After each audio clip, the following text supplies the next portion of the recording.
Hébreux chapitre 12. Voilà donc pourquoi nous aussi, enveloppés que nous sommes d'une si grande nuée de témoins, nous devons rejeter tout fardeau et le péché qui nous assiège, et courir avec constance l'épreuve qui nous est proposée, fixant nos yeux sur le chef de notre foi, qui l'amène à la perfection, Jésus, qui au lieu de la joie qui lui était proposée, endura une croix, dont il méprisa l'infamie, et qui est assis désormais à la droite du trône de Dieu. Songez à celui qui a enduré de la part des pécheurs une telle contradiction, afin de ne pas défaillir par lassitude de vos âmes. Vous n'avez pas encore résisté jusqu'au sang dans la lutte contre le péché. Avez-vous oublié l'exhortation qui s'adresse à vous comme à des fils?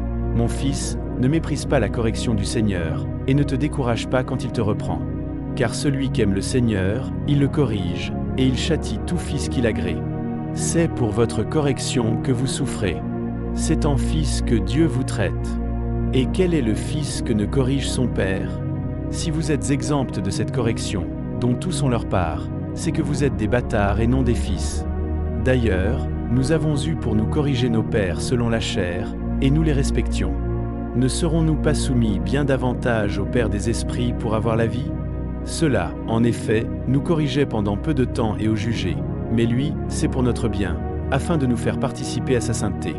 Certes, toute correction ne paraît pas sur le moment être un sujet de joie, mais de tristesse.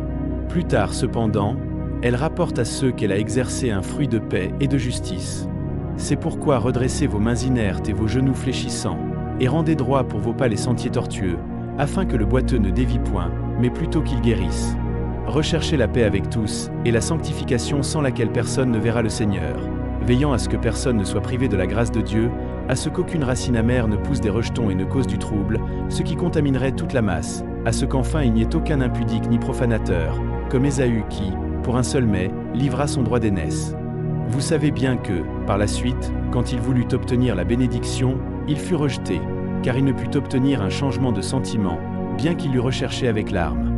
Vous ne vous êtes pas approché d'une réalité palpable, feu ardent, obscurité, ténèbres, ouragan, bruit de trompette, et clameurs de paroles telles que ceux qui l'entendirent supplièrent qu'on ne leur parlât pas davantage. Ils ne pouvaient en effet supporter cette prescription. Quiconque touchera la montagne, même si c'est un animal, sera lapidé. Si terrible était le spectacle que Moïse dit « Je suis effrayé et tout tremblant ». Mais vous vous êtes approchés de la montagne de Sion et de la cité du Dieu vivant, de la Jérusalem céleste, et de myriades d'anges, réunion de fêtes, et de l'assemblée des premiers-nés qui sont inscrits dans les cieux, d'un Dieu juge universel, et des esprits des justes qui ont été rendus parfaits, de Jésus médiateur d'une alliance nouvelle, et d'un sang purificateur plus éloquent que celui d'Abel. Prenez garde de ne pas refuser d'écouter celui qui parle. Si ceux, en effet, qui ont refusé d'écouter celui qui promulguait des oracles sur cette terre n'ont pas échappé au châtiment, à combien plus forte raison n'y échapperons-nous pas, si nous nous détournons de celui qui parle des cieux? Celui dont la voix jadis ébranla la terre nous a fait maintenant cette promesse. Encore une fois, moi j'ébranlerai non seulement la terre mais aussi le ciel.